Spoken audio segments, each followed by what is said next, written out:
quand le ciel se dorait d'un beau soleil couchant, quand il voyait le soir aux brises d'Orient jeter les premiers plis de son écharpe noire, qu'au pied du palmier quelques soldats assis, quelques vieux compagnons d'infortunés de gloire, comptaient leurs peines, leurs soucis. Il s'approchait alors, toujours pensif et sombre, recueillait leurs aveux, se mêlait à leur nombre, et parlait à chacun comme à son propre enfant. Puis, il s'en retournait triste et mélancolique. Puis, quand la nuit venait, il la passait, rêvant, au destin de la République.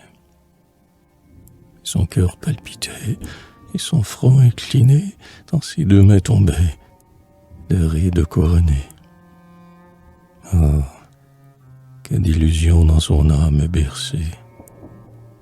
Le présent trop étroit ne peut les contenir, et sa pensée alors, sa sublime pensée, vole au-devant de l'avenir.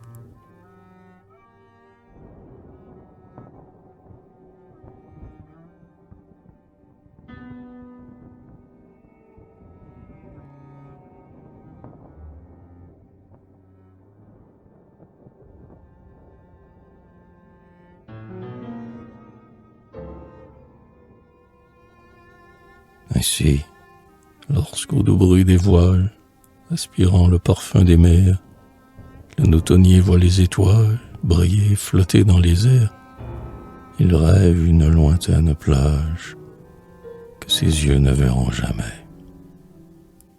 Car bientôt la voix de l'orage réveille ses sens inquiets. Bientôt le souffle de la brise cède aux fureurs de l'ouragan. Bientôt c'est la nef qui se brise sur les écueils de l'océan.